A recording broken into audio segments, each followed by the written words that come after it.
जय जिनेंद्र साहब।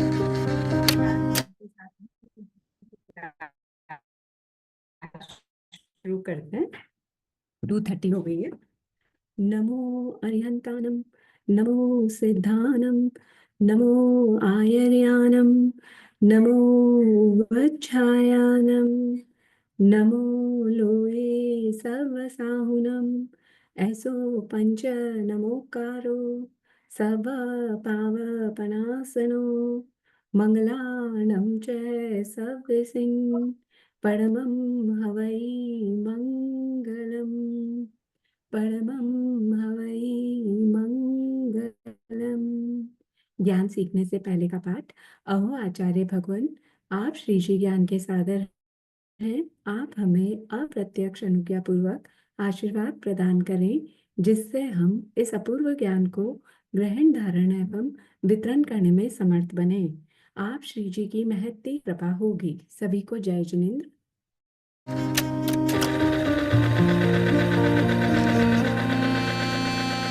कर्म तत्व की अनुप्रेक्षा से आत्मबोध विकसाए, हम भेद ज्ञान प्रगटाए, हम भेद ज्ञान प्रगटाए।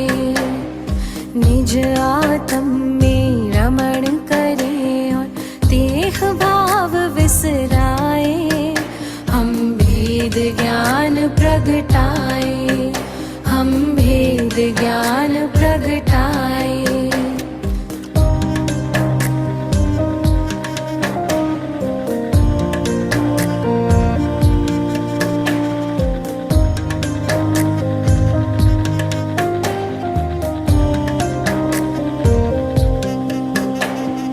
कर्म भिन्न है चेतन, क्षीर नीर की भांति। तप का ताप लगे तो बिखरे सोने से ज्यों माटी। कर्म भिन्न है चेतन, क्षीर नीर की भांति। तप का ताप लगे तो बिखरे सोने से ज्यों माटी। सम्यक ज्ञाता सम्यक दृष्टा सुबोध कर पाए, हम भेद ज्ञान प्रगटाए, हम भेद ज्ञान प्रगटाए। कर्म तत्व की अनुप्रेक्षा से आत्मबोध विकसाए, हम भेद ज्ञान प्रगटाए, हम भेद ज्ञान प्रगटाए।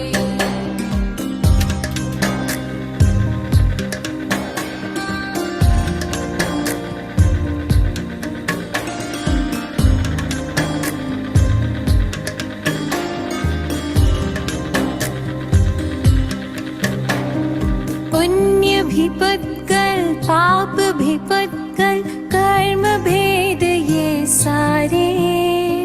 बंधते अरु सत्ता में रहते, फल दे न्यारे न्यारे। पुण्य भी पत्कल, पाप भी पत्कल, कर्म भेद ये सारे। बंधते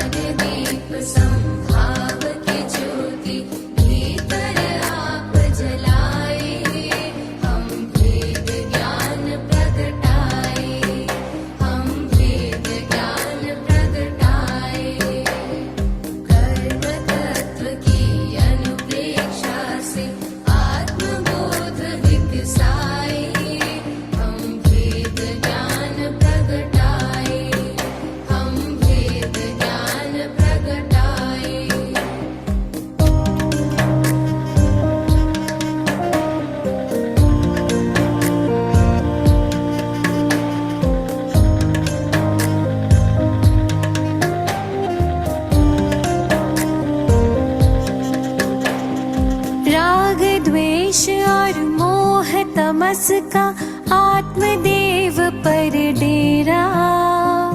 कर्म प्रज्ञप्ति को तुम जानो, होगा शीघ्र सवेरा। राग द्वेष और मोह तमस का आत्मदेव पर डेरा। कर्म प्रज्ञप्ति को तुम जानो, होगा शीघ्र सवेरा। सिंह सत्व के शाश्वत स्वामी, शाश्वत धाम को पाए। हम भेद ज्ञान प्रगटाए, हम भेद ज्ञान प्रगटाए। कर्म तत्व की अनुपेक्षा से आत्मबोध विकसाए। हम भेद ज्ञान प्रगटाए, हम भेद ज्ञान प्रगटाए। जय जिनेन्द्र सा सभी को। जय जय जिनेन्द्र। जिनेन्द्र सा। जय जिनेन्द्र। हाँ सर, तो हम कर रहे हैं, हमने लास्ट टाइम अपना ये गुणस्थानों का स्वरूप चल रहा था। गुणस्थानों के स्वरूप में 8वें गुणस्थान तक पढ़ा था। उसमें हम श्रेणी समझ रहे थे कि श्रेणी क्या है। तो हमने ये समझा था कि क्रम से चढ़ना या उतरना श्रेणी कहलाता है। फिर उसमें श्रेणी संबंधी ज्ञातव्य बिंदु पढ़े थे। यहाँ तक आप लोगों में से किसी को कुछ डाउट है तो आप लोग पहले पूछ लीजिए। किसी को कुछ समझ में नहीं आया हो, कुछ डाउट है, पूछ लीजिए। आवाज पूछ रहे हैं क्या कोई कुछ? ऐसे ही डिस्टर्बेंस। ओके, ठीक है, तो हम पढ़ते हैं आगे। श्रेणी के एक बार वापस से ज्ञातव्य बिंदु से पढ़ लेते हैं। श्रेणी के बारे में हमने समझा था कि एक भाव में एक ही श्रेणी चढ़ी जा सकती है, या उपशमक चढ़ सकता है जीव या शपक चढ़ सकता है। अगर उपशमक चढ़ रहा है तो वो अधिक से अधिक एक भाव में 2 बार उपशम चढ़ सकता है। उपशम श्रेणी एक बार पहला चढ़ा, फिर गिरा, फिर चढ़ा, फिर गिरेगा उसी भाव में। लेकिन अगर एक भाव में वो 2 बार उपशम श्रेणी चढ़ रहा है तो वो उस भाव में फिर शपक श्रेणी नहीं चढ़ सकता। और अधिक से अधिक पूरे संसार अवस्थान काल में वो 3 भावों में श्रेणी आरोहण कर सकता है। अगर मैक्सिमम हम उसको श्रेणी चढ़ाएं तो वो 5 बार चढ़ सकता है। एक भाव में 2 बार उपशम श्रेणी चढ़ के गिर जाए, अगले भाव में या आगे कभी भी संसार अवस्थान काल में फिर किसी भाव में वो 2 बार श्रेणी चढ़े उपशम की और गिर जाए, और अंतिम भाव में जब उसका चरम भाव होगा, लास्ट भाव होगा, तब वो शपक श्रेणी चढ़ के मोक्ष चला जाए। तो ये मैक्सिमम की बात की है कि एक भाव में मैक्सिमम 2 बार उपशम श्रेणी चढ़ सकता है। इस अपेक्षा से टोटल 5 भाव में वो कौन कौन सी श्रेणी किस प्रकार से चढ़ सकता है। एक भाव में 2 बार उपशम श्रेणी चढ़ना जरूरी नहीं है। हम अधिक की बात करें कि अगर वो अधिक से अधिक चढ़ सके तो भी एक भाव में 2 बार से ज्यादा उपशम श्रेणी नहीं चढ़ पाएगा। तो इस अपेक्षा से वो 4 बार उपशम श्रेणी चढ़ सकता है पूरे संसार अवस्थान काल में, और 1 बार शपक श्रेणी। अब इसके बाद हम आए उपशमक श्रेणी और शपक श्रेणी संबंधी डिफरेंसेस या उनका वर्णन समझ रहे हैं। तो इसमें हमने पहले के 2 पॉइंट लास्ट क्लास में कर लिए थे, एक बार फिर भी उसका रिवीजन कर रहे हैं कि उपशमक श्रेणी किसे कहेंगे, जिसमें चारित्र मोहनीय कर्म की 21 प्रकृतियों का उपशम करते हुए जीव आगे बढ़ रहा है, आगे के गुण स्थानों में बढ़ रहा है, उसको बोलेंगे उपशमक श्रेणी। और जिस श्रेणी में जीव 21 प्रकृतियों का क्षय करते हुए ऊपर की तरफ बढ़ रहा है, और सिर्फ ये चारित्र मोहनीय की 21 प्रकृतियों का ही क्षय नहीं कर रहा, साथ में और दूसरी प्रकृतियों का भी क्षय करते हुए ऊपर बढ़ रहा है, ऊपर के गुण स्थानों में चढ़ रहा है, यानी उसकी आत्म विशुद्धि और ज्यादा हो रही है, उसे शपक श्रेणी कहते हैं। वहां पे उपशम कर रहा है उपशमक श्रेणी में, यहाँ पर क्षय कर रहा है। उपशम यानी सत्ता में है मगर उदय के योग्य नहीं है, ना प्रदेशोदय है ना विपाकोदय है। लेकिन शपक का मतलब है सत्ता से ही अलग कर दिया, अपने पे से वो कर्म दलिकों को ही हटा दिया, उस प्रकृति के सारे कर्म दलिक आत्मा से दूर कर दिए, इसका मतलब क्षय। सेकंड पॉइंट है चारित्र मोहनीय कर्म का उपशम करने वाले 8 से 10 गुणस्थानवर्ती जीव उपशमक कहलाते हैं। उपशमक भी बोलते हैं, उपशामक भी बोलते हैं, दोनों बोलते हैं। तो जो उपशम करेगा वो उपशमक कहलाएगा। और कौन से कौन से गुणस्थान? 8 से 10। यद्यपि 8वें गुणस्थान में जीव चारित्र मोहनीय कर्म की किसी भी प्रकृति का पूरी तरह से उपशम नहीं कर पाता है, लेकिन वो उपशम का प्रोसीजर चालू कर देता है।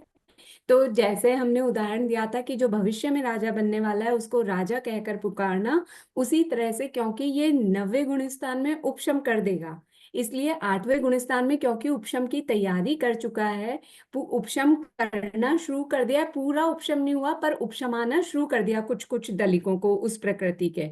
तो जब पूरे दलिक उपशम हो जाएंगे वो 9वां गुणस्थान होगा। लेकिन अभी कुछ दलिक उपशम हुए हैं, कुछ अभी उपशम होने बाकी है, अनुपशांत है। इसीलिए इसमें पूरी तरह से 8वें गुणस्थान में उपशम नहीं होता, लेकिन उपशम क्योंकि शुरू कर दिया है तो वो करेगा ही। इस अपेक्षा से 8वें गुणस्थान को भी उपशम श्रेणी का गुणस्थान ही गिना जाता है।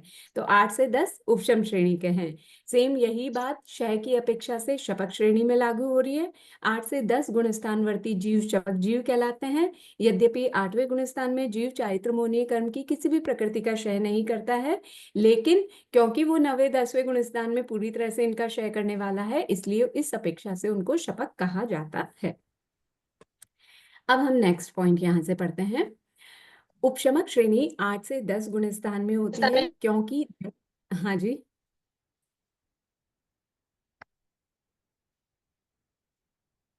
क्योंकि 10वें गुणस्थान के अंतिम समय में चारित्र मोहनीय कर्म के उपशमन की प्रक्रिया पूर्ण हो जाती है। 10वें गुणस्थान में सिर्फ सूक्ष्म लोभ रह जाता है जिसका उपशमन बाकी रहता है। लेकिन क्योंकि है तो वो भी चारित्र मोहनीय की प्रकृति ना, इसीलिए तब तक पूर्ण उपशम नहीं कहा जाएगा। जैसे ही सूक्ष्म संज्वलन लोभ का भी पूर्ण उपशम हो जाता है 10वें गुणस्थान के अंतिम समय में, तब कहेंगे कि हाँ उपशम की प्रक्रिया पूर्ण हो गई। तो इसलिए 10वें गुणस्थान के अंतिम समय तक ये उपशमक श्रेणी कहलाएगी। पैरेलल में शपथ श्रेणी 10वें गुणस्थान के अंतिम समय में चारित्र मोहनीय कर्म का सूक्ष्म संज्वलन लोभ उसका क्षय करता है जीव अंतिम समय में। अतः यहाँ तक चारित्र मोहनीय कर्म की सत्ता रहती है, बस यहाँ से उसका विच्छेद हो जाता है, यानी क्षय हो जाता है। जय जगन्नाथ चारित्र सर। मोहनीय, हाँ सर। ये 8वें से 10वें गुण स्थान तक वो उपशमन करता है। तो हाँ जिसे 8वें में वो प्रक्रिया प्रारंभ करता है, हाँ, तो 8वें के बाद में 9वें और 10वें में जाएगा ही सही कि 8वें के बाद भी गिर सकता है?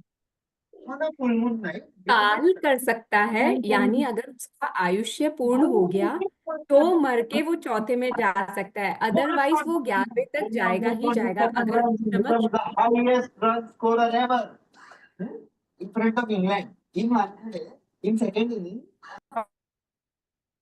अगर उपशमक श्रेणी वाला जीव है, अगर वो 8वें में आ गया है तो वो 11वें तक जाएगा ही जाएगा। लेकिन इस बीच में अगर उसका ये आयु कंप्लीट हो जाती है तो उसकी डेथ हो जाएगी, वो काल करके चौथे में पहुंच जाएगा। अदरवाइज कंपलसरी है कि उपशमक वाला है तो 11वें तक पहुंचेगा ही, और शपक वाला है तो 10वें से 12वें में जाएगा ही जाएगा। सिर्फ काल की अपेक्षा से वो बीच में ब्रेक होकर चेन नीचे गिर सकता है चौथे गुणस्थान में, अदरवाइज वो वापस पीछे नहीं लौटेगा ओके। बीच में। उपशमक श्रेणी 8 से 10 गुणस्थान में होती है, यानी 10वें के अंतिम समय तक। और शपथ श्रेणी 10वें के अंतिम समय तक चारित्र मोहनीय कर्म की पूरी तरह से क्षय करता है प्रकृतियों को। चारित्र मोहनीय जय कर्म, मैम, हाँ सॉरी, सर, ये पूछ रही नहीं थी नहीं जैसे बोलिए। वो आगे श्रेणी में पहुंच जाता है 12 में, है ना, और काल हम्म होता है तो चौथे में क्यों आएगा? उसका तो भाव शुद्ध हो गया है ना।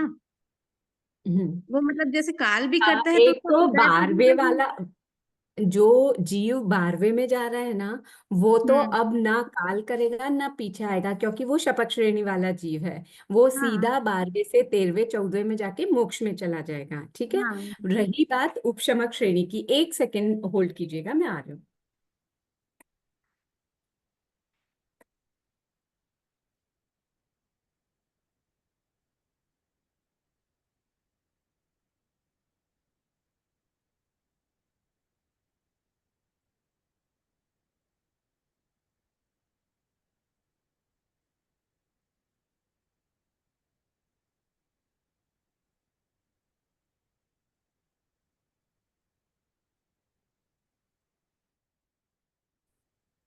हाँ, सॉरी, मेरी आवाज आ रही है ना?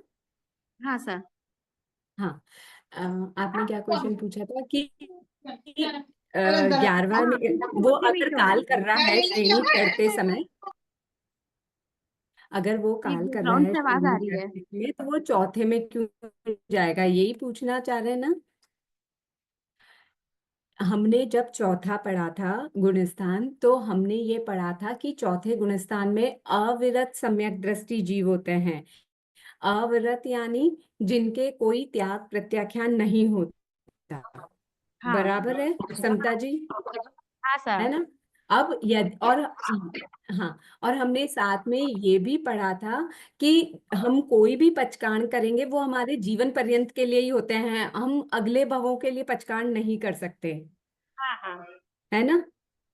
हाँ तो जब जीव छठा छठा गुणस्थान यानी वो साधु है, छठे से आगे सब समय साधु है। अभी हम हाँ 8वें 9वें 10वें 11वें गुणस्थान की बात कर रहे हैं, तब भी जीव साधु ही है। वो साधु हाँ का चारित्रपना उसी वक्त तक उसके साथ रहेगा। हाँ जैसे ही उसका आयुष्य कंप्लीट हुआ, उसकी मृत्यु हुई, वैसे ही वो अविरत हो जाएगा ना। अब उसके कोई चारित्र नहीं रहेगा, देश चारित्र भी नहीं रहेगा, सर्व चारित्र भी नहीं रहेगा। हम्म तो वो अब सम्यक दृष्टि कहलाएगा ना। सम्यक दृष्टि तो है क्योंकि ज्ञान और दर्शन ये जीव इस भव में भी रख सकता है अपने साथ, अगले भव में भी साथ ले जा सकता है, और भवों हाँ भवों तक उसके साथ रह सकता है। हाँ रह तो सकता सम्यक है। दृष्टि तो वो जीव, हाँ सम्यक दृष्टि इसलिए मरा तो भी सम्यक दृष्टि पने में ही उत्पन्न होगा, लेकिन जो हाँ उसका चारित्र था वो उसी भाव में उसके साथ खत्म हो गया। अब वो अविरत हो गया, इसलिए चौथे गुण स्थान में पहुंचेगा। नहीं, मेरा कहना ये था जैसे वो काल तो कर लिया, वो अविरत भी हो गया, लेकिन क्या ये उदय में आएगा? क्योंकि हम्म। बोलते हैं ना जो कर्म अपन करते हैं वो हम्म। उदय में आते हैं, तो ये इतना श्रेणी चढ़ने के बाद उदय में तो आएगा ना इसके जीव के। क्योंकि 12 गुण स्थान पहुंचना आसान क्या भी नहीं चीज है उदय और में पहुंच आएगा? गए हैं, लेकिन वो तो कर्म का बंध हो गया 12वें ना। को नहीं गिनिए, 11वें 11वें तक की बात करिए, क्योंकि हाँ अपन हाँ। फिर गलत प्रारूप ना कर देंगे। शपथ श्रेणी वाले को नहीं जी करके हम 11वें तक की बात कर रहे हैं। तो जी जी। 11वें तक के बारे में क्या किया उसने? प्रकृतियों को दबाया था ना। हम्म। तो वो दबी क्यों? क्योंकि उसके भाव विशुद्ध थे। और वो इतने विशुद्ध क्यों हुए? क्योंकि उसने चारित्र को पाला था 3 करण 3 योग से। इसी में तो हाँ आत्म विशुद्धि होते होते होते वो एक एक स्टेप आगे बढ़ा था। हाँ, तो जब प्रोसेस बढ़ अब गया। उसके हाँ। भाव डाउन हो गए, हाँ, तो वो हम्म। उसके अपने आप ही वो गुणस्थान में गिर के सीधा चौथा गुणस्थान प्राप्त कर लेगा। क्योंकि सिर्फ उसके पास अच्छा। चारित्र नहीं है, एक चारित्र नहीं होने के कारण से सीधे चौथे में आना पड़ रहा है। क्योंकि हाँ, चौथे जैसे के वो भंग बाद पढ़े वाले थे अपन। देश चारित्र सर्व चारित्र वाले हैं। हाँ, जैसे भंग पढ़े थे उसी हिसाब कैसा? से होगा वो भंग पढ़े थे ना अपन। नौ हाँ मतलब उसी हाँ। के अंदर था। कितना नंबर में है? मैं फोन कर दूं इनका, तू बस में से धन्यवाद सर। हाँ सर, बाकियों को देख रही हूँ कौन किसके यहाँ से आवाज आ रही है जिसको मैं म्यूट करूँ। देखिए ना, जैसा अगर वो 11वें गुण हाँ स्थान सर। में कार्य करेगा तो नियम नेक्स्ट भाव में वो मोक्ष जाता है ना। नहीं नहीं नहीं, 11वें में काल कर देखो, जब तक शपथ श्रेणी नहीं चढ़ेगा जीव मोक्ष में नहीं जाएगा। 11वें में जाई उपशमक श्रेणी वाला रहा है, तो वो उस हम्म, भाव में तो मोक्ष वैसे भी नहीं जा सकता। हाँ और 11वें में काल करने वाला अनुत्तर विमान में सर्वार्थ सिद्ध विमान में उत्पन्न होगा। वहां से आकर के फिर जब वो ये बनेगा मनुष्य, फिर यहाँ से मोक्ष जा सकता है। पर वो जिस भव में उसने उपशम श्रेणी की है उस भव में तो वैसे भी मोक्ष नहीं जा सकता, क्योंकि अचरम शरीरी ही उपशमक श्रेणी और चढ़ेंगे। वो एक गिलास में कर्म पानी कर भूमिज मनुष्य जो दे। अचरम पानी शरीरी में है, यानी जिनका ये अंतिम भाव नहीं है, वही उपशमक श्रेणी चढ़ते हैं। क्लियर हुआ पुष्पा जी? ये ये ना पांच क्लियर तो हो गया है। सर्वार्थ सिद्ध में गया, सर्वार्थ सिद्ध में हाँ, मनुष्य का जन्म लिया और फिर मोक्ष जा सकता सर्वार्थ है। सिद्ध में मनुष्य का जन्म नहीं लेगा। सर्वार्थ सिद्ध तो देव। देवगति का सबसे ऊंचा वाला विमान है। हाँ, तो वो वहां देवता में गया, हाँ फिर मनुष्य भाव लिया और तीन मोक्ष। हाँ। भाव में, 3 भाव में मुक्ति बता रहे हैं ना, तो 3 भाव हो गया ना, यहाँ से देव में गया, देव से फिर मनुष्य में आया, 3 भाव तो हो गया। 3 भाव में मोक्ष जा सकते ठीक हैं है, ऐसा परमात्मा। क्वेश्चन क्या है? आप क्वेश्चन क्या पूछ रहे हैं? आप ये कह रहे थे ना कि उपशम श्रेणी में काल करके मोक्ष में चला जाएगा, 11वें गुणस्थान में काल किया तो मोक्ष में चला जाएगा, ये पूछा ना आपने? हम्म, 11वें गुणस्थान में गया, वो सर्वार्थ हाँ सिद्ध में गया, फिर वहां हाँ से मनुष्य जन्म लिया और मोक्ष जा हाँ सकता है। हाँ नहीं, बिल्कुल। लेकिन उस समय श्रेणी उसके साथ नहीं रही ना। श्रेणी उसके साथ कब तक थी? वो उपशमक श्रेणी वाला जीव कब तक कहलाया? जब तक वो मनुष्य था पहले, तीसरे भाव में जब वो मनुष्य था पहले के, जब वो उपशम श्रेणी चढ़ के 11वें गुणस्थान में पहुंचा था ना, 11वें हम्म, गुणस्थान से काल करते ही वो चौथे गुणस्थान में पहुंच गया। वहां वो चौथे गुणस्थान में सर्वार्थ सिद्ध विमान में रहा। फिर वहां से आके मनुष्य में आकर के वो वापस से गुणस्थान चढ़ेगा, चढ़ के 10वें से 12वें में जाके 13वें 14वें में जाके मोक्ष जाएगा। अच्छा, वापस श्रेणी चढ़नी पड़ेगी उसको, सपक श्रेणी। चढ़नी पड़ेगी क्योंकि ये उसकी उपशमक श्रेणी थी, और शपथ श्रेणी बिना उसको मोक्ष मिलेगा नहीं। अच्छा, धन्यवाद। हाँ सर। जय तिनेन्द्र साहब, बुक नहीं होने से ना बहुत सारे हाँ डाउट्स सर। आ रहे हैं, अभी तक पहुंचा नहीं है आपके बुक। पास बुक अभी तक क्यों नहीं है? नहीं पता, ये मैसेज डालने बात बोले ना की तो डाल दिए मैनेजमेंट थे। से मैंने बहुत बार नंबर दिए।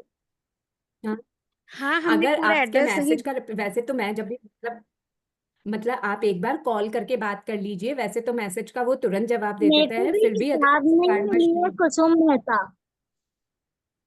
हम्म, आप वहां पे किताब में डायरेक्टली बात मिला करिए कुसुम ना कि मेहता। अभी तक भी बुक नहीं पहुंची है, एग्जाम अब तो एकदम पास में आ जाएंगे, फिर आप कैसे पढ़ेंगे? हाँ नहीं पढ़ पाएंगे, वही हमारा भी कहना था। और अभी हमारे क्या भी है, हमारे भी बुक नहीं आए हमें भी मैम अभी नहीं तक, आई है मुझे मतलब भी अभी नहीं तक। मिला है। सुनिए सुनिए मेरी बात सुनिए, जिसके पास भी नहीं है मैं एक एक का नाम यहाँ नोट करूंगी। उससे बेहतर आइडिया है कि आप मैनेजमेंट को कॉल करिए, जिससे लिंक आती है ना, जिस नंबर से आप सबको, उस नंबर पे आप कॉल करके बात कर लीजिए ऑफिस टाइम के बीच में, 10 to 5 के बीच में। वो आपको रिप्लाई कर देंगे और कहाँ प्रॉब्लम हो रही है वो भी सॉर्ट आउट हो जाएगा। नहीं वो हो चुका है बात, उसके बाद भी बुक नहीं आया है, बात तो हाँ हो गई है बोले वापस हमसे। से कॉल भेजेंगे कर करके। लीजिए ना, वापस से कॉल कर लीजिए। एक बार आपने बात की, उन्होंने बोला भेज दिया, फिर भी नहीं मिली है, एक बार वापस बात कर लीजिए। और बिना दूसरी बात बुक के तो ये आप है, कैसे पढ़ेंगे? हाँ, हाँ अभी क्या है, बीकानेर शिविर जा रहे हैं ना, तो हमारा भी और लॉस होने वाला है, क्योंकि वहां रहेंगे तो ये क्लास अटेंड नहीं कर पाएंगे। तो वो बुक 3 दिन रहेंगे। का ही तो है शिविर, ये 2 दिन का नहीं ही है इनफेक्ट। नहीं नहीं, अभी अभी मोक्षम जा रही हूँ मैं, अच्छा, तो 15 दिन लगभग निकल जाएगा। ओके। तो ये यूट्यूब पे डाली भी होंगी क्लासेस, और वैसे वो अपलोड कर देते हैं इसकी हाँ नहीं करते तो हैं। डाउनलोड। नहीं, हाँ, आपका जो कहना था ना वो क्या है, जब तुरंत सुनो तब तक याद रहता है, और नोट डाउन भी करो ना तो बुक रहता है तो थोड़ा फर्क पड़ता है। वो वो बार तो बार लिंक, मैं भी हाँ नहीं मानती हो हूँ। पाता है। हाँ, ऑनलाइन में इतना नहीं, मतलब हाँ पीडीएफ से जैसे, इतना नहीं पढ़ सकते जितना अपन अपनी बुक में हाथ के हाँ हाथ लिख देखिए, लेते हैं जैसे पॉइंट्स। पढ़ लेंगे ना तो हमको क्या डाउट है ये आपको बता सकते हैं। अभी क्या है, जैसे चल रहा है चलने को ऐसा हो रहा है, मतलब हम्म, जो अच्छे से पढ़ पाना है ना वो नहीं हो पा रहा है इस बार। बिल्कुल बिल्कुल। तो आप बुक के लिए एक बार फिर से बात कर लीजिए, और आप जैसा बोल रहे हैं कि शिविर में जा रहे हैं, वहां पे भी मालूम कर लीजिएगा, वहां कर्ण प्रज्ञप्ति की ये वाली बुक हो तो आप हाँ मंगवा लीजिएगा। जी है जी ना? जी। और सॉरी सबको क्योंकि डिस्टर्ब करने के लिए, क्लास अच्छा चल रहा था, मैं डिस्टर्ब कर दी। कोई बात नहीं, जिसको प्रॉब्लम है पढ़ ही नहीं पाएंगे तो फिर दिक्कत ही आएगी। तो आप एक बार वहां पे वापस से बात कर लीजिएगा, और भी जिनके पास अभी तक बुक नहीं आई है प्लीज आप लोग बात कर लीजिए, और तुरंत इस पे डिसीजन ले लीजिए कि क्या हो रहा है, क्यों नहीं आ पा ये रही है। ठीक। मैडम ये ना किताब है ना, प्रिंट भी निकलवा सकते हो, 25-30 रुपए लगते हैं प्रिंट निकलवाने के। ये पीडीएफ से प्रिंट देख निकाल सकते हो पूरा। देख लीजिए आप लोग जैसे भी करें, या तो पीडीएफ का प्रिंट निकलवा लें या वहां से बात करके बुक मंगा लें। मैं बिना बुक के तो पढ़ना बहुत मुश्किल हो जाएगा। ठीक है, चलिए अब हम पढ़ते हैं। आ, हमारा ये पॉइंट भी हो गया था कि 10वें गुणस्थान के अब अगर आपसे पूछा जाए कि उपशम की प्रक्रिया, उपशम श्रेणी की मैडम प्रक्रिया कब एंड होती है? मैडम एक शिविर अभी चालू, शिविर होगा कि नहीं होगा? पीछे बहुत आवाज आ रही मैडम। है मैडम? मैं ना एक टाइम पे बस यही देख करके यही म्यूट करती रहूंगी। हाँ बोलिए।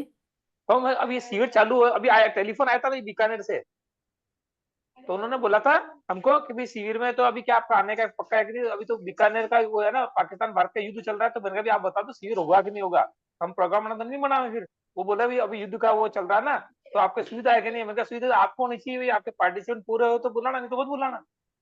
ये हमने बोला उनको आज। ठीक है सर। ठीक है ना? ठीक है, हाँ ठीक है सर। कल थैंक यू बताएंगे शिविर रहेगा, कल बताएंगे शिविर रहेगा कि नहीं रहेगा। हाँ, तो सब लोग कल अपडेट आ जाएगा, वो देखिए। ठीक है, चलिए अब हम अपने विषय पर आ जाते हैं वापस। एक बार फिर से मैं सबको म्यूट कर देती हूँ। चलिए।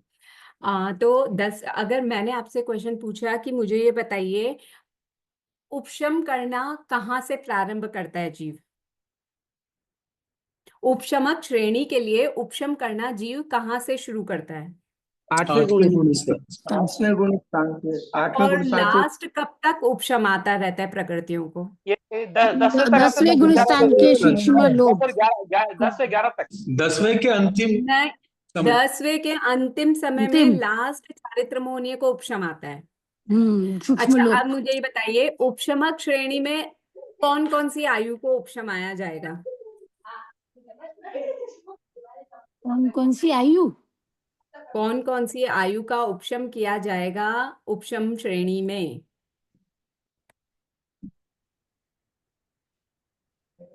मनुष्य आयु। और बाकी लोग?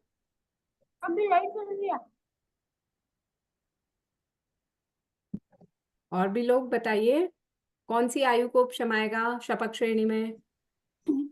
मनुष्य होगा ना, ती, तिर्यंच को भी आएगा। 3 आयु ना है। हाँ, मनुष्य, त्रियंच और नारकी तीनों आ जाएंगे। देवता ने क्या बिगाड़ा आपका?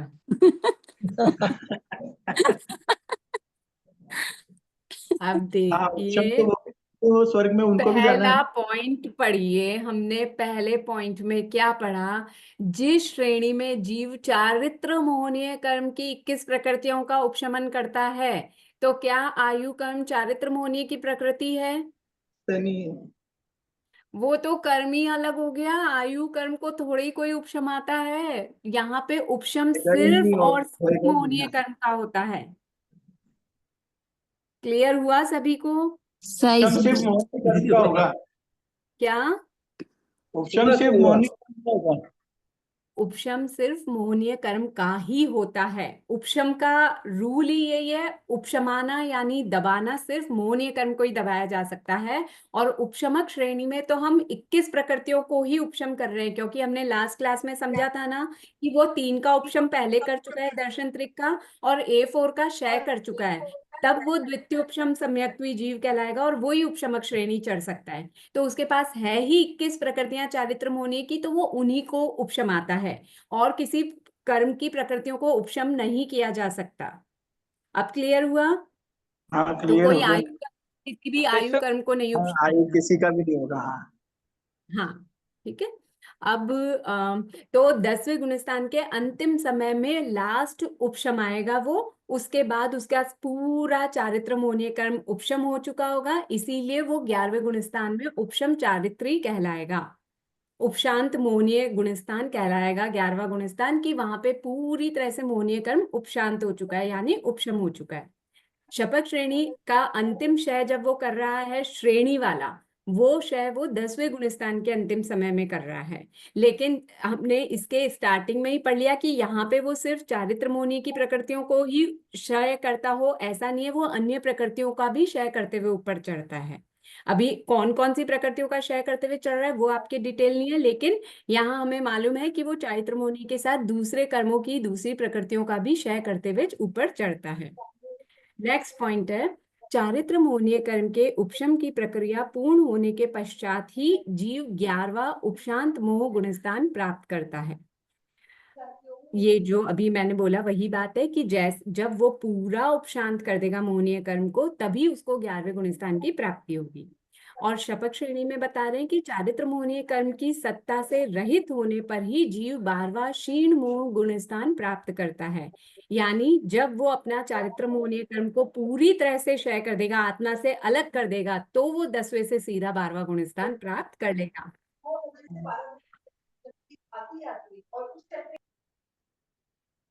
नेक्स्ट पॉइंट है, 11वें गुणस्थान का काल पूर्ण होने के पश्चात जीव 10वें 9वें आदि गुण स्थानों से क्रमशः, क्रमशः यानी क्रम से, 11वें के बाद 10वां, 10वें के बाद 9वां, 9वें के बाद 8वां, फिर 7वां, ऐसे क्रम से नीचे उतरता हुआ छठे गुण स्थान तक अवश्य गिरता है। यहाँ ध्यान रखना, वो नीचे गिरता गिरता छठे तक आएगा ही आएगा, क्रम से गिरता हुआ आएगा। चढ़ा था तब 7वें से ऊपर चढ़ा था, 7वां मतलब छठे 7वें में हजारों बार आता है जाता है आता है जाता है, फिर 7वें में स्थिर हो जाता है। अब उसके भाव ऊपर चढ़ने के ही होते हैं, तब वो 7वें से सीधा ऊपर चढ़ता है। तो 7वें से वो 11वें तक गया, 11वें से गिर के छठे तक तो आएगा ही आएगा। फिर अब वो कहीं पे भी कोई सा भी गुण स्थान प्राप्त कर सकता है, जैसी उसकी क्वालिटी हो, जैसे उसके भाव होंगे। हाँ सर, पूछे कोई? ठीक है।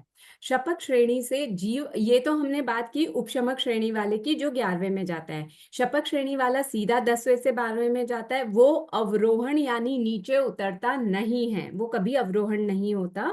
अतः जीव ऊपर के गुण स्थानों में जाता है एवं आयु पूर्ण होने पर मोक्ष यानी सिद्धि गति को प्राप्त कर लेता है। अचरम शरीरी जीव ही उपशमक श्रेणी आरोहण करते हैं। अचरम शरीरी, चरम मतलब होता है लास्ट, अंतिम। अचरम यानी जो लास्ट नहीं है, अंतिम भव नहीं है, अंतिम शरीर नहीं है, इसके बाद भी उसको और शरीर मिलने वाला है, उसे अचरम शरीरी कहते हैं। तो अचरम शरीरी जीव ही उपशमक श्रेणी आरोहण करते हैं। यानी उपशम श्रेणी कौन चढ़ेगा? जिसका ये अंतिम शरीर नहीं है, इसके बाद वो वापस से शरीर धारण करेगा। लेकिन शपथ श्रेणी कौन चढ़ेगा? जो चरम शरीरी जीव है, वही शपथ श्रेणी आरोहण करेगा। यानी ये उसका लास्ट शरीर है, इसके बाद उसकी आत्मा और कोई भी शरीर अपने पास नहीं धारण करने वाली है। ना उसके पास कार्बन शरीर रहेगा, ना तेजस, ना औदारिक, ना वैक्रिय, ना आहारक। अब इसके बाद वो, ये उसका बस लास्ट शरीर है, इसके बाद किसी भी शरीर को उसकी आत्मा ग्रहण नहीं करेगी। तो वो मोक्ष जीव चल ही जाएगा ना दीदी? शरीर आरोहण करेगा। हाँ, इसीलिए, क्योंकि उसको मोक्ष हो जाएगा। मोक्ष हो जाएगा ना इसमें, इस चरम शरीर के बाद, मतलब शपथ श्रेणी करने के बाद सीधा मोक्ष में जाएगा वो। हाँ, इसीलिए। तो यहाँ तक का पॉइंट्स में किसी को कुछ डाउट है, कुछ समझ में नहीं आया है, तो आप लोग पूछ लीजिए। दीदी यहाँ तक। जैसे ऐसे था ना कि भाई 12वें से गिर के सीधा पहले में आता है, ऐसे भी कुछ नहीं था? 12वें से कभी भी नहीं गिरेगा, 12वें में जाएगा ही शपथ श्रेणी वाला जीव गिरेगा। वो 11वें वाला गिरता है, 11वें में जाता उपशमक श्रेणी वाला जीव है। शपथ श्रेणी वाला 11वें को टच भी नहीं करेगा। अभी हम इसके थ्रू अपना और समझ लेते हैं, कौन गिर रहा है, कौन जा रहा है ना? एक सेकेंड। हाँ, देखिए, डायग्राम से एकदम अपने दिमाग में फिट हो जाएगा, बैठ जाएगा। हम नीचे से शुरू करते हैं। 7वां गुणस्थान, छठे 7वें में जीव हजारों बार आया गया आया गया। मतलब जाना क्या है? उतरना चढ़ना, उतरना चढ़ना, ऐसे नहीं है। यानी कि उसके भाव कभी प्रमादी हो रहे हैं, कभी अप्रमादी, कभी प्रमत्त अवस्था में आते हैं अंतर्मुहूर्त, फिर अंतर्मुहूर्त अप्रमत्त हो जाता है, फिर प्रमत्त, फिर अप्रमत्त। जीव की प्रवृत्ति ऐसी है कि वो ऐसे होता रहता है। फिर जब उसकी भावों की विशुद्धि बढ़ने लगती है, तो 7वें गुणस्थान से पहले हम देखते हैं कि वो उपशम श्रेणी चढ़ेगा तो क्या होगा। तो लेफ्ट साइड में देखिए आप, अचरम शरीरी, ये देखिए उपशमक श्रेणी। उपशमक श्रेणी में चढ़ कौन सकता है? अचरम शरीरी ओनली, यानी सिर्फ जिसका ये लास्ट भव नहीं है, जिसका ये अंतिम शरीर नहीं है, वही इस श्रेणी में ऊपर चढ़ेगा 8वें गुणस्थान में। और चरम शरीरी के लिए लिख रखा है डज नॉट गो, यानी जिसका ये अंतिम भव है, वो इन गुणस्थानों में इस तरीके से उपशम श्रेणी करता हुआ नहीं चढ़ेगा। यहाँ पहले ही स्टेप पर क्लियर लिखा हुआ है, ध्यान रखिएगा। उपशम श्रेणी सिर्फ और सिर्फ अचरम शरीरी जीव चढ़ते हैं, लेकिन चरम शरीरी उपशम श्रेणी नहीं चढ़ेगा। अब 7वें गुणस्थान से वो 8वें में जाएगा, और चढ़ के 9वें में जाएगा, और चढ़ेगा, उसके भाव और विशुद्ध हो जाएंगे, 10वां गुणस्थान प्राप्त करेगा, और भाव विशुद्ध हो जाएंगे, 11वां गुणस्थान प्राप्त करेगा। 11वें के आगे अब उसके लिए डेड एंड है, यानी आगे रास्ता बंद है। अब आगे रास्ता बंद है तो वहीं तो खड़ा नहीं रहेगा ना हमेशा के लिए, अमर तो नहीं हो जाएगा वो 11वें गुणस्थान में जाकर। तो क्या करेगा? या तो काल करेगा तो चौथा गुणस्थान प्राप्त कर लेगा, और अगर उसने काल नहीं किया तो 11वें गुणस्थान का काल होता है अंतर मुहूर्त, यानी वहां पे खड़े रहने की टाइम लिमिट है अंतर मुहूर्त। आप 11वें गुणस्थान पे अगर एक बार पहुंच गए तो वहां आपको मैक्सिमम अंतर मुहूर्त तक खड़े रहने देंगे, उसके बाद वापस बोलेंगे जाओ। जैसे मंदिर में दर्शन करने जाते हो मैं पढ़ा महादेव था जी के मंदिर में, तीन आपको बोलते हैं ना बस आप 2 मिनट दर्शन कर लो फिर निकलो। हाँ दीदी, इसमें जैसे अपन 3 वाला जो करा था ना, 3 बार जो श्रेणी आरोहण वाला उपशमक का, उसमें जैसे ये 11वें गुण स्थान से पहुंच के 7वें तक आके वापस ऊपर चढ़ सकता है, या नीचे जाएगा हाँ, ही जाएगा? छठे छठे तक आकर वापस उसके भाव विशुद्ध हो गए तो वापस चढ़ जाएगा। हाँ, और अगर बीच में काल हो गया तो चौथे गुण स्थान पे जाएगा। बिल्कुल। हाँ ठीक है। ठीक है। और तो छठे जैसे, तो वापस हाँ, सपक कर सकता है। नहीं, हमने एक और रूल क्या पढ़ा, उसी भव में वो शपक श्रेणी नहीं चढ़ेगा, जिस भव में उसने उपशम श्रेणी की है उस भव में वो शपक श्रेणी नहीं चढ़ सकता। तो काल करके अगर वो चौथे में गया, काल कर गया यानी वो भाव खत्म हो गया उसका, अगला भाव शुरू हो गया, अगले भाव में वो शपक श्रेणी चढ़ सकता है। क्लियर? तो मैडम 11वें गुण, हाँ सर, डॉक्टर जी जय जय मैम, बोलिए। ये 11वें गुणस्थान से जब जीव गिरता तो ये नियमा है क्या? नियमा क्या? गिरेगा ही? हाँ, मैं वही बोल रही हूँ। जैसे हम तिरुपति बालाजी के मंदिर में गए या महालक्ष्मी टेम्पल में गए, इतना रश रहता है कि वहां बोलते हैं ना कि बस आप 2 मिनट दर्शन कर लो फिर आप हिलते जाओ, आगे बढ़ते जाओ, दूसरों को दर्शन करने देते जाओ, आगे जाते जाओ, ऐसे टाइम लिमिट रहती है ना वहां दर्शन करने की। अपने यहाँ 11वें गुणस्थान की टाइम लिमिट है अंतर मुहूर्त। आप किसी भी प्रकृति को अगर उपशमा रहे हो तो अंतर मुहूर्त से ज्यादा देर वो उपशमित नहीं रहेगी, फिर वो अनुपशांत हो जाएंगी। तो वो अनुपशांत होते ही जीव अपने आप 10वें गुणस्थान में आ जाएगा। तो 11वें गुणस्थान का काल यानी टाइम पीरियड अंतर मुहूर्त ही है। कोई जीव उसमें गया तो अंतर मुहूर्त तक वो 11वें गुणस्थान जैसी अवस्था में रहेगा, फिर अपने आप उसका सूक्ष्म लोभ वापस से प्रकट हो जाएगा, अनुपशांत हो जाएगा, उदय में आ जाएगा और जीव 10वां गुणस्थान प्राप्त कर लेगा। फिर धीरे धीरे उसका बादर जो लोभ है वो उदय में आएगा, 9वां गुणस्थान, ऐसे ऐसे ऐसे वापस स्टेप आगे बढ़ता नीचे उतरता जाएगा। तो जो भी उपशम श्रेणी चढ़ेगा उसका गिरना तय है, क्योंकि आगे नहीं जा सकता, वो आगे बढ़ ही नहीं सकता। तो उसको वापस से नीचे ही स्टेप से उतरना होगा और छठे गुणस्थान तक आ जाएगा। यहाँ क्लियर है आप लोगों को उपशम श्रेणी? अब हम चलते हैं शपथ श्रेणी पे। शपथ श्रेणी कौन जीव चढ़ सकता है? तो चढ़ेगा कहाँ से? ये भी वही जीव होगा जो छठे सातवें में बहुत बार आवागमन कर चुका है, अब वो सातवें में आ गया और उसकी विशुद्धि और बढ़ रही है, अनंत गुनी प्रति समय विशुद्धि बढ़ती जा रही है। ऐसा कौन सा जीव हो सकता है जो शपथ श्रेणी चढ़ेगा? तो अचरम शरीरी डज नॉट गो, यानी अचरम शरीरी जीव शपथ श्रेणी नहीं चढ़ेगा, उसके लिए बैंड है। और चरम शरीरी व्यक्ति ही सिर्फ शपथ श्रेणी चढ़ सकता है। जिसका ये लास्ट भव है, जिसका ये लास्ट शरीर है, वही शपथ श्रेणी चढ़ेगा। अब वो कैसे चढ़ेगा? वो 8वें में जाएगा, 7वें से 8वें से 9वें में जाएगा, 9वें से 10वें में, और 10वें से सीधा 12वें में चला जाएगा, 12वें से 13वें 14वें में जाकर मोक्ष प्राप्त कर लेगा। मोक्ष प्राप्त करना यानी अमर हो जाना। तो अब वो कभी मरेगा भी नहीं और वहां से कभी लौटेगा भी नहीं। यहाँ पे वन वे ही है, वापस नीचे आने का रास्ता नहीं है। हाँ जी। जय हिंद मैम। जैसे हाँ सर। अचरम शरीरी जब बता रहे हैं तो क्या इसमें अभवी भी ले सकते हैं, इसीलिए है क्या इसमें ब्रेक कि वो वहां तक नहीं जाएगा? अभवी सिर्फ पहले गुणस्थान को ही प्राप्त करते हैं, मिथ्यात्वी ही रहते हैं, वो आगे के गुणस्थानों को प्राप्त नहीं करते। क्यों जैसे दीदी, और वो नौ, यहाँ, दीक्षा और तो लेते हैं ना, तो फिर पांचवा हाँ, छठा वो गुणस्थान जो छठा का। दीक्षा लेते हैं ना, सुनो मेरी बात, वो जो दीक्षा लेते हैं वो द्रव्य दीक्षा लेते हैं। और ये जो गुणस्थानों की बात कर रहे हैं हम, ये सब भावों की कर रहे हैं।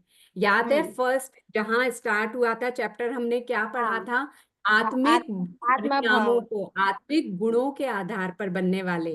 तो हाँ। मैं चाहे दीक्षा ले लूं तो उससे मेरा छठा या सातवां गुणस्थान नहीं हो जाएगा, जब तक कि मेरे मन के भाव ना हो। हाँ। ठीक है। तो जो अभवी चेंज मतलब दीक्षा लेते हैं ना, वो द्रव्य से लेते हैं, उनका ऐसा मतलब ये ऐसा रूप ऐसा होता है कि वो साधु जैसे दिखें, लेकिन वो साधु होते नहीं है, भाव अच्छा, उनके मतलब साधुपति के होते नहीं है, पहले ही गुण स्थान में रहेंगे वो, मतलब बढ़ेंगे ही नहीं। बढ़ेंगे ही नहीं, वो पहले गुण स्थान से कभी भी बाहर नहीं निकलेंगे। हम्म। और किसी का कोई क्वेश्चन? नहीं ना, ठीक है। तो आज अब हम आ जाते हैं नेक्स्ट गुणस्थान पर। ये सब जो बात हमने समझी, ये आगे के गुणस्थानों के बारे में समझी, लेकिन समझी 8वें गुणस्थान में। क्यों? क्योंकि शुरुआत वहां से हो रही थी, तो आप लोगों को ये समझाना था कि श्रेणी क्या है, कौन कौन सी श्रेणी होती है, कहाँ तक जाती है, इसलिए हमने 8वें गुणस्थान में ही वो पूरा प्रोसीजर समझ लिया। अब हम समझ रहे हैं कि 8वें से जीव 9वें गुणस्थान में जब जा रहा है तो डिफरेंस क्या आ रहा है। 8वें में भी वो अप्रमत्त था, 9वें में भी अप्रमत्त है, तो ऐसा क्या चेंज आया कि वो कहलाया कि अब वो 9वें गुणस्थान वाला है। तो 9वें गुणस्थान में जब भी कोई जीव आएगा, या कोई पहले आया होगा या भविष्य में कोई आया होगा आएगा, उन सबके भाव एक समान होंगे। इसीलिए इसको अनिवृत्ति कहते हैं। निवृत्ति यानी भिन्नता, अनिवृत्ति यानी भिन्नता नहीं है, यानी समानता है। यानी अब इस गुणस्थान में रहने वाले सभी जीवों के प्रति समय जो उनके भाव हैं, वैसे ही हर उस समय में, चाहे वो पूर्व में भूतकाल में कोई इस गुणस्थान के इस समय में आया हो, या भविष्य में कोई इस गुणस्थान के इस समय में आएगा, उनके भाव एक समान, अध्यवसाय एक समान रहेंगे। तो अब हम इसमें डेफिनेशन पढ़ लेते हैं। अनिवृत्ति बादर गुणस्थान। अनिवृत्ति यानी अभिन्नता अर्थात समानता। जिस गुणस्थान में समान समय में रहने वाले जीवों के भावों में समानता है, तथा जिसमें बादर कषाय का उदय है। पहला शब्द अनिवृत्ति है, यानी भिन्नता नहीं है, समानता है भावों में। और बादर है, इसका मतलब बादर लोभ, बादर कषाय अभी उनके उदय में है, अभी है उनके पास। गुणस्थान यानी गुणों के आधार पर जो स्थान दिया गया है, उस श्रेणीवर्ती गुणस्थान को अनिवृत्ति बादर गुणस्थान कहते हैं। असत कल्पना से, यानी ऐसा होता नहीं है कि 100 समय का माना जाए 9वें गुणस्थान, अंतर मुहूर्त का होता है, लेकिन समझाने के लिए बता रहे हैं आपको कि एक असत कल्पना से माना जाए कि 9वें गुणस्थान का पूरा टाइम पीरियड जो है वो 100 समय का है। तो 9वें गुणस्थान के प्रथम समय में अतीत काल में जितने जीव हुए हैं, मतलब जब भी कभी किसी ने 9वें गुणस्थान का पहला समय प्राप्त किया, वर्तमान में कोई जो 9वें गुणस्थान के पहले समय में है, और भविष्य में भी कभी अनंत करोड़ों अरबों खरबों सालों बाद भी अगर कोई 9वें गुणस्थान के पहले समय में होगा, तो उन सभी के अध्यवसाय एक समान होते हैं। दूसरे तीसरे आदि प्रत्येक समय के लिए भी इसी प्रकार समझना चाहिए। यानी उनका दूसरे समय में जो भाव होगा वही इनका होगा और वही आने वालों का होगा। तीसरे समय में जो उनका भाव रहेगा वैसा ही इनका रहेगा, वैसा ही आने वालों का रहेगा। तो इस प्रकार सभी का भाव समान रहेंगे। उपशमक जीव इस गुणस्थान में संज्वलन लोभ को छोड़कर चारित्र मोहनीय कर्म की शेष सभी उत्तर प्रकृतियों का उपशम कर देते हैं। तो अब मुझे बताइए, उपशमक जीव ने 9वें गुणस्थान में चारित्र मोहनीय कर्म की कितनी प्रकृतियों का उपशम किया होगा? 21। सोचिए। 20। क्योंकि टोटल 21 का उपशम करता है, दूसरे से उसमें लोग से बाकी हम बोल रहेगा। रहे हैं संज्वलन लोभ को छोड़ दिया। संज्वलन लोभ का उपशम वो 10वें में करता है, तो 20 हाँ, प्रकृतियों का उसने 9वें गुणस्थान में उपशम कर दिया पूरा। शपथ जीव इस गुणस्थान में संज्वलन लोभ को छोड़कर चारित्र मोहनीय कर्म की शेष सभी उत्तर प्रकृतियों का क्षय कर देते हैं। ये किन किन का क्षय कर रहे हैं? तो ये भी 20 का क्षय कर रहे हैं जो चारित्र मोहनीय की है। दूसरों का तो कर ही रहे हैं, उनकी व्याख्या यहाँ नहीं की गई है। यहाँ चारित्र मोहनीय की पूछे अगर, तो ये 20 का क्षय कर रहे हैं 9वें गुणस्थान में, और वो 20 का उपशम कर रहे हैं उपशमक श्रेणी वाले 9वें गुणस्थान में। दोनों की एक एक प्रकृति बच रही है, कौन सी? संज्वलन लोभ, जिसका क्षय और उपशम वो 10वें गुणस्थान में करते हैं अंतिम समय में। तो यहाँ 9वां गुणस्थान कंप्लीट हुआ। अब हम आते हैं 10वें गुणस्थान पर। 10वां गुणस्थान सूक्ष्म संपराय गुणस्थान। सूक्ष्म यानी एकदम कम, बहुत कम। संपराय यानी गुस्सा, कषाय, गुस्सा नहीं सॉरी, कषाय। संपराय का मतलब होता है कषाय। और गुणस्थान यानी आत्मिक गुणों के आधार पर जो अवस्था है उसकी, उसके आधार पर जो उसको स्थान दिया गया है। तो सूक्ष्म संपराय गुणस्थान यानी जिन जीवों में बादर कषाय का उदय नहीं है, इससे पहले तक के 1 से लेकर के 90 गुणस्थान तक सबके बादर कषायों का उदय था। इसलिए हमने सेकंड लास्ट और लास्ट यानी 8वां गुणस्थान और 9वें गुणस्थान में हमने बादर शब्द यूज किया, ताकि पता चल जाए कि अब आगे बादर कषाय नहीं रहने वाला है, यहीं तक बादर का उदय है। तो 8वें 9वें में हमने बादर शब्द यूज किया, लेकिन उससे पहले के जो गुणस्थान थे ना, पहला, दूसरा, तीसरा, चौथा, पांचवा, छठा, सातवां, इन सब में भी बादर ही कषाय उदय थे। पर अब धीरे धीरे उनमें कमी आती जा रही है, इसलिए अब शब्द को क्लियर कर रहे हैं कि देखो 8वें में भी बादर कषाय का उदय था, 9वें में भी बादर कषाय का उदय था, लेकिन 10वें में अब बादर कषाय का उदय नहीं है। और कषाय में बादर और सूक्ष्म का ये डिफरेंस सिर्फ लोभ में ही होता है। सिर्फ लोभ ही ऐसा है जो सूक्ष्म लोभ हो सकता है, बाकी के सब क्रोध, मान, माया वो बादर ही होते हैं, उनमें सूक्ष्म नहीं होता। तो 10वें गुणस्थान में जीव में बादर कषाय का उदय नहीं होता, परंतु सूक्ष्म कषाय का उदय होता है। उन जीवों के स्थान को सूक्ष्म संप्राय गुणस्थान कहते हैं। इस 10वें गुणस्थान में क्रोध, मान और माया का उदय नहीं होता, सिर्फ सूक्ष्म लोभ का उदय होता है। क्लियर हुआ सभी को यहाँ तक? हाँ सर। जय जिनेन्द्र, ओ, एक क्वेश्चन। हाँ सर, हाँ क्या अभी हम कितना गुण स्थान मतलब पा सकते हैं? जैसे इसमें इतना सारा बता रहे हैं, ये पहले का हाँ चल रहा है, हाँ। जैसे लगभग छठे शपथ से श्रेणी मतलब। मतलब श्रेणी अभी जीव नहीं, अपने भरत क्षेत्र से अभी जीव श्रेणी आरोहण नहीं कर सकता, तो जीव हाँ, 6ठे 7वें गुण स्थान तक चढ़ सकता है। बस कितना ही बस, निर्मल भाव रहेगा, 8वां नहीं टच करेगा? नहीं श्रेणी चढ़ेगा ही नहीं, भाव इतने विशुद्ध होंगे ही नहीं। हाँ, जैसे बड़े बड़े आचार्य हुए वो भी। कोई भी नहीं। ओके। जय जिनेन्द्र सर, अभी आपने क्रोध, मान, माया सूक्ष्म में होते हैं, बादर नहीं, यही बताया ना? हाँ सर, हाँ। जो क्रोध, मान और माया है, इनके बादर और सूक्ष्म ऐसे भेद नहीं होते, वो बादर ही होते हैं। लेकिन लोभ ऐसा है जिसके 2 भेद हो जाते हैं, बादर और सूक्ष्म। आगे जब आप लोग डिटेल पढ़ेंगे उपशम श्रेणी, शपथ श्रेणी की ना, तो आप उसमें पढ़ेंगे कि जीव बादर लोभ के सूक्ष्म किट्टियां कर देता है। सूक्ष्म किट्टियां यानी उनके उनका जो अनुभाव होता है उसको इतना कम कर देता है, जैसे जो चीज करोड़ों में थी ना, उसको 1-2 रुपए में ले आता है, ऐसे इतना कम कर देता है वो अनुभाव को। उनको सूक्ष्म किट्टियां कहते हैं, सूक्ष्म लोभ कहते हैं। सूक्ष्म किट्टियों के समूह को सूक्ष्म लोभ कहते हैं। तो कहने का मतलब कि सिर्फ लोभ में ही ऐसा होता है, बाकी तीनों कषायों में नहीं होता।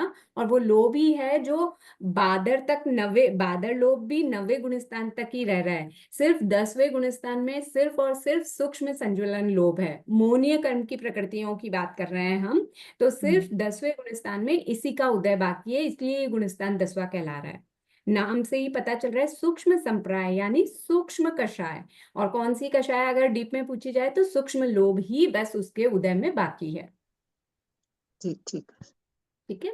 इसमें ये एक चीज दोनों होगा, ही ये दो प्रकृतियों के निकालो। बारे में बात हो रही है, उपशमक श्रेणी वालों के लिए भी और शपथ श्रेणी वालों के लिए भी, कि दोनों का ही सूक्ष्म लोभ बाकी है। इनका सूक्ष्म लोभ का उपशम करना बाकी है, इनका सूक्ष्म लोभ का क्षय करना बाकी है। दोनों के ही अभी उदय में चल रहा है सूक्ष्म लोभ 10वें गुणस्थान में। हाँ तो दीदी पूछिए इसमें सर। 10वें में सिर्फ लोभ ही रहेगा, एकदम सिर्फ सूक्ष्म लोभ लोभ, रहेगा। सिर्फ सूक्ष्म लोभ, कुछ भी नहीं। 10वें के मोहनीय अंतिम कर्म की बात कर रहे हैं, मैं फिर कह रही हूँ, अब हम सिर्फ अभी मोहनीय कर्म की बात कर रहे हैं, बाकी के सब है हमारे ज्ञानावर्णीय, दर्शनावर्णीय, वो सब है अभी। 10वें के अंतिम समय में तो ये भी खत्म हो जाएगा ना? बस अंतिम समय में इसका विच्छेद करेगा। तो जैसे ही अंतिम समय हुआ, अगले समय ये 11वां या 12वां गुणस्थान प्राप्त कर लेगा। जैसे इसने किया है कार्य वैसा इसको गुणस्थान प्राप्त हो जाएगा। अगर इसने उपशम किया है तो 11वां गुणस्थान प्राप्त कर लेगा, क्षय किया है तो 12वां गुणस्थान प्राप्त कर लेगा अगले समय में। ठीक है। तो अब हम बात करते हैं 11वें गुणस्थान की, जिसका नाम है उपशांत मोह गुणस्थान। जिन जीवों में मोहनीय कर्म की सत्ता तो है, सत्ता यानी स्टॉक है, दलिक है मेरी आत्मा में मोहनीय कर्म के, परंतु उदय नहीं है, लेकिन वो अभी फल नहीं दे पा रहे, वो ना तो प्रदेशोदय में आ पा रहे हैं ना उनका विपाकोदय है, क्योंकि मैंने उनको दबा रखा है, तो उनका उदय नहीं हो रहा। किसका उदय नहीं हो रहा? मोहनीय कर्म का। उन जीवों को के स्थान को उपशांत मोह गुण स्थान कहते हैं। इस गुण स्थान में कषायों की उपशांत अवस्था होने से वीतरागता की प्राप्ति होती है।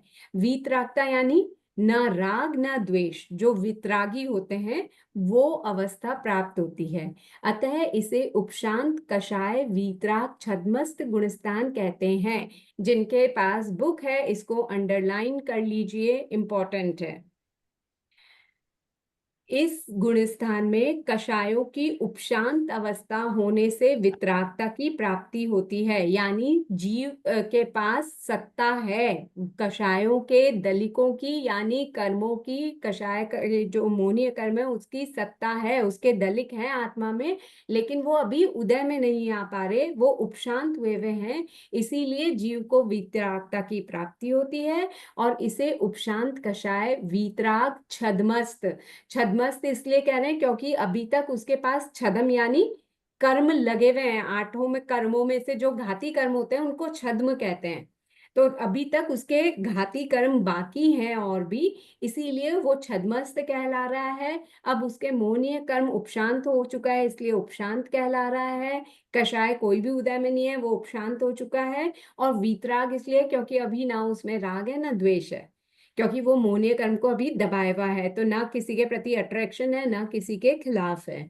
इसलिए ये अवस्था में जीव का दूसरा, इस गुणस्थान का दूसरा नाम है उपशांत कषाय वीतराग छद्मस्त गुणस्थान। इस गुणस्थान में सिर्फ उपशमक जीव आते हैं। उपशमक जीव यानी जिन्होंने उपशम श्रेणी चढ़ी है, वही जीव इस गुणस्थान में आते हैं, शपक नहीं। यहाँ से उनका पतन अवश्य होता है। पतन यानी गिरना, अवरोहण करना अवश्य होता है। अब ये दो प्रकार से गिर सकते हैं। दोनों प्रकारों का नाम क्या है? एक है भवक्षय, दूसरा है अद्धाशय। भव का मतलब होता है आयु का क्षय, यानी उस भव का खत्म हो जाना।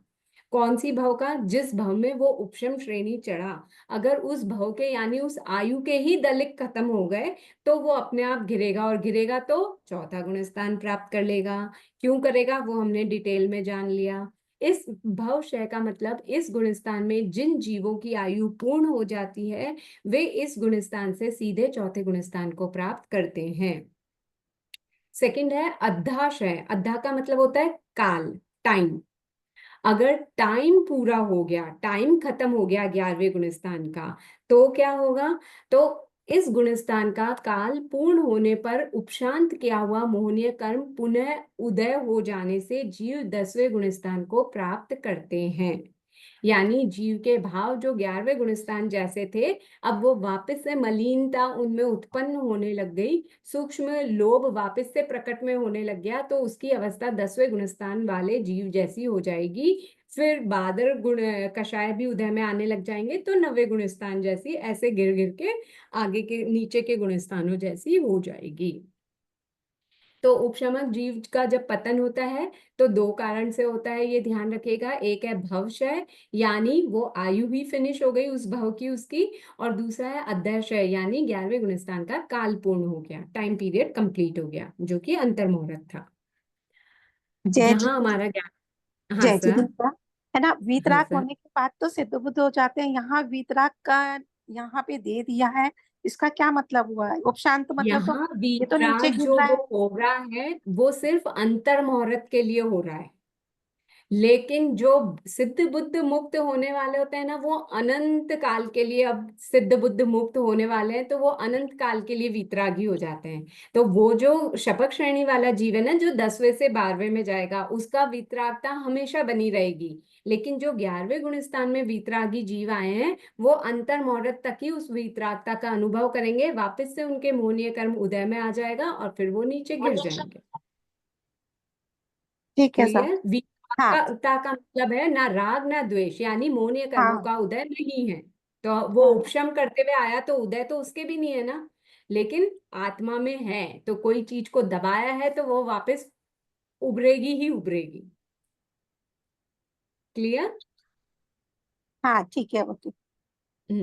अब आ गए हम 12वें गुणस्थान में। हम 11वें से 12वें में नहीं आए हैं, हम 10वें से 12वें में आए हैं, ये ध्यान रखिएगा।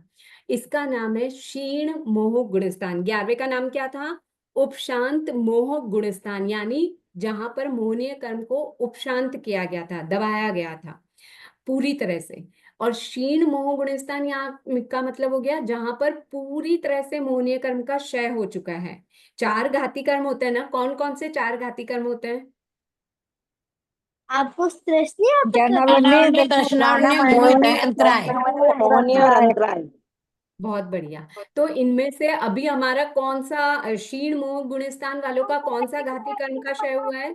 मोहिनी कर्म मोहनीय कर्म का। सिर्फ मोहिनी मोहनीय कर्म का हुआ है ना।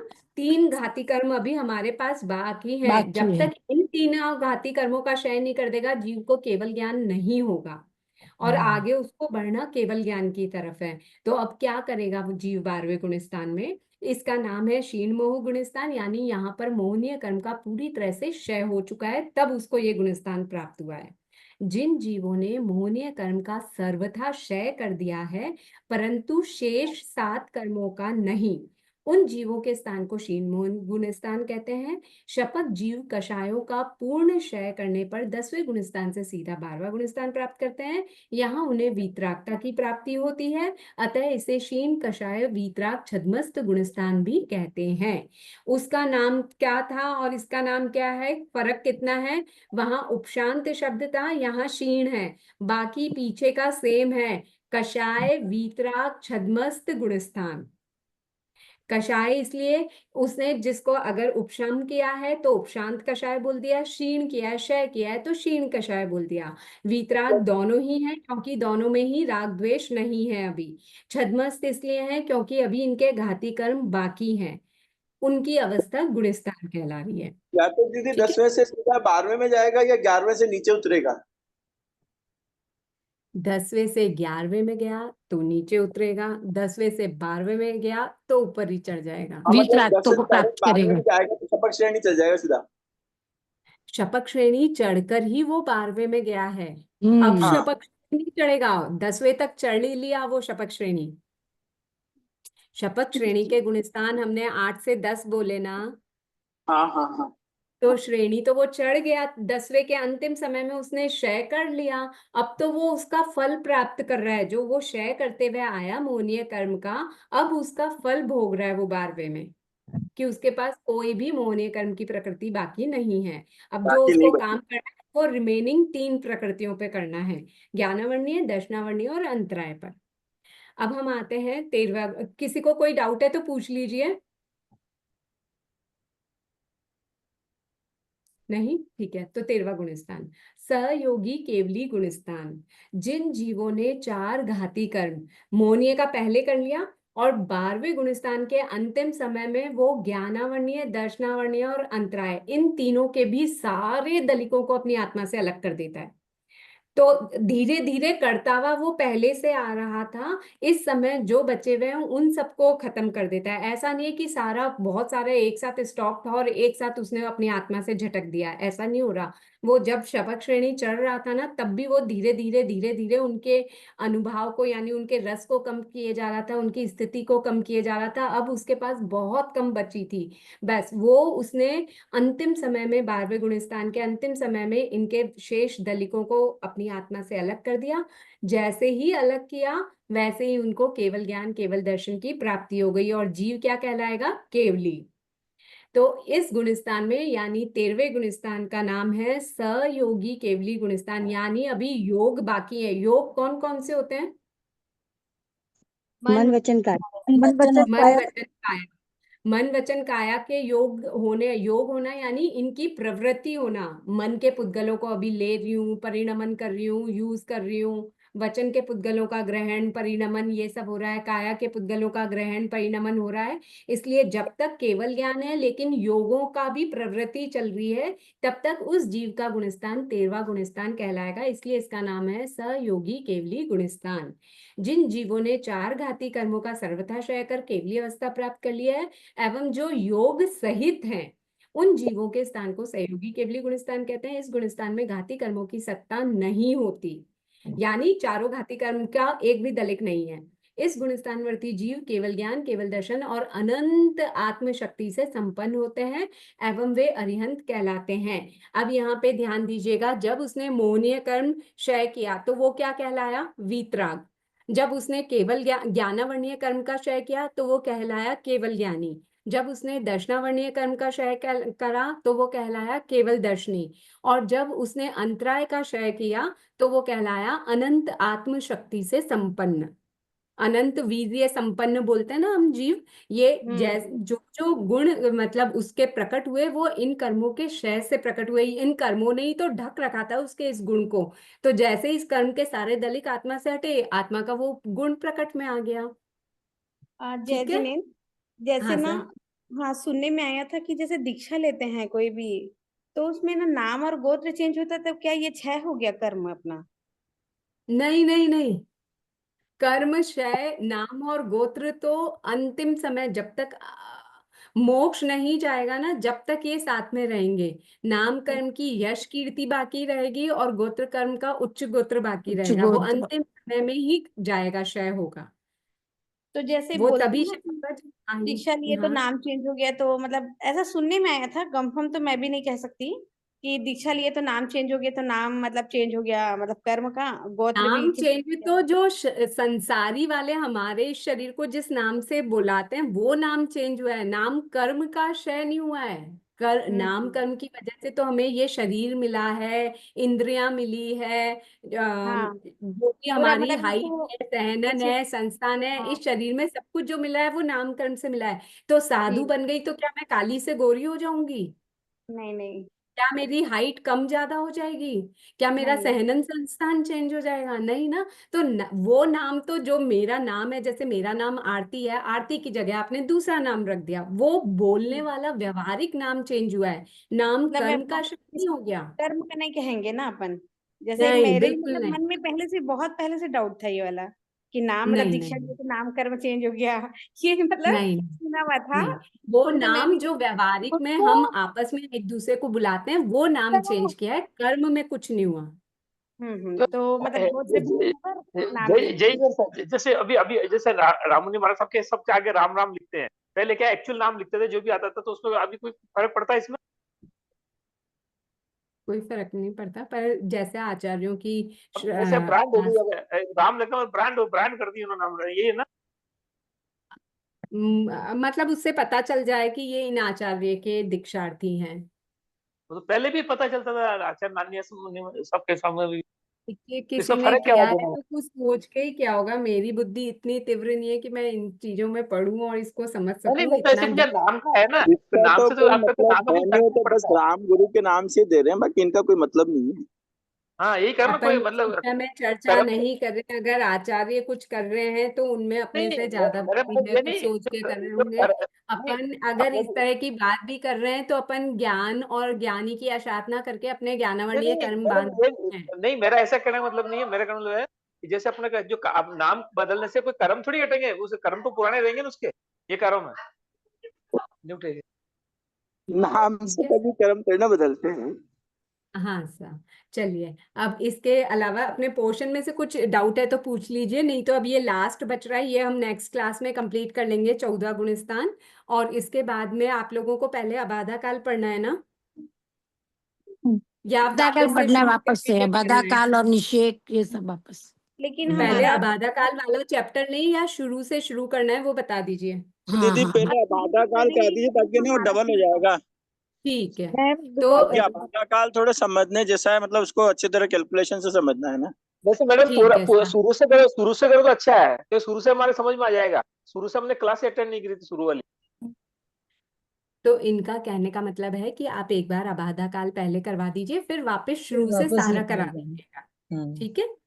ठीक है, तो ये हम यहाँ पे जैसे 14वां आपको अच्छा गुणस्थान लगे और वैसे इसकी करवाओ। बीच वाले सुनिए मेरी बात, हम नेक्स्ट क्लास में भाव ऐसे है कि हम ये गुणस्थान और ये चैप्टर कंप्लीट करके फिर अबाधा काल निषेक वाला जो चैप्टर है वो एक बार ले लेंगे, फिर वापस पूरा आगे से कर लेंगे। ठीक है सर? जी इसी के साथ में ज्ञान के तब तक भी जिनके पास किताबें नहीं है वो किताबें भी आ जाएगी। हाँ, तब तक प्लीज ये काम कंप्लीट कर लीजिएगा। जैसे भी हो आप बात करके मैसेज करके जैसे हो रहा है प्लीज अपने अपने मंगा लीजिए। नहीं आ पा रही अगर किसी कारणवश अभी जो स्थितियां अपने राष्ट्र में है उस हिसाब से, तो फिर पीडीएफ निकलवा के पढ़ लीजिए। पीडीएफ का उन्होंने पूरा वो डाल रखा है, पीडीएफ का प्रिंट आउट निकलवा के पढ़ लीजिएगा। ठीक है? ज्ञान सीखने आपको के बाद का पाठ एक चलते हैं। मिनट, आपको अहो अनुकूलता, आचार्य, आप पहले हाँ सर ज्ञान का बोलिए। पाठ बोल दीजिए।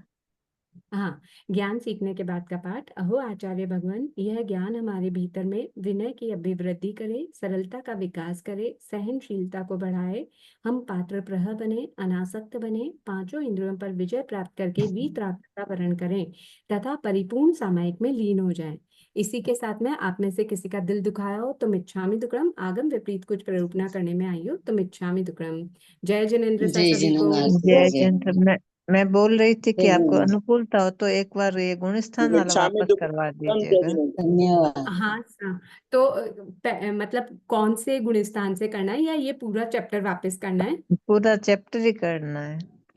तो अभी जब हम रिवीजन करना शुरू करेंगे ना हाँ तो उसमें हाँ, ये चैप्टर वापस से पूरा हो जाएगा। ठीक ठीक ठीक ठीक है? है, ठीक मैं है। बीच जय बीच में जिनेन्द्र। क्वेश्चन भी पूछते रहना चाहिए जो फिर थोड़ा सा हमारे को ध्यान पे। हाँ, ये ये अब तो अब पूरा देखिए, चैप्टर आप में से खत्म हो कोई गया ये ना, कह रहे हैं तो कि एक बीच बार बीच आप में से हम क्वेश्चन पूछिए और कुछ ने ये कहा कि आप क्रम से सबको चुप करा करके फिर आप पढ़ा दीजिएगा। तो आप डिसाइड कर लीजिए क्या करना है। दी ठीक है? क्योंकि ये रिवीजन है ना दी ये रिवीजन और है ना, तो ये बीच में नहीं डाउट बोले है, तो ज्यादा अच्छा, क्योंकि तब बीच में कुछ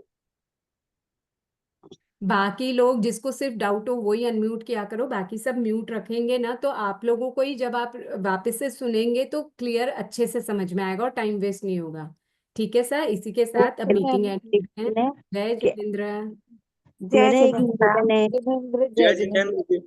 जय जय जिनेन्द्र, मेरा एक निवेदन है खत्म हाँ सर। कि ये होने के बाद में जैसे हमारे लिए जैसे अभी ये रिवीजन क्लास स्टार्ट होगी ना, तो उसमें हमें 20 मिनट के लिए क्वेश्चन आंसर के लिए एक आप तैयारी भी लोगों होती को है। क्वेश्चन आंसर तो दिए जा रहे हैं ना ग्रुप में, आप लोग हाँ तैयारी वैसे के पोल से आ रहे अकॉर्डिंग हैं ना। करिए। हाँ, वो आप पोल वाले क्वेश्चन कर लीजिए, आपकी क्वेश्चन की तैयारी उसमें आ हाँ जाएगी। हाँ, मैं आप लोगों को पढ़ा देती हूँ, हाँ मैम, है ना? पोल से आ रहे हैं। ठीक है, हाँ, ठीक है सर। ओके, धन्यवाद। जय धन्यवाद।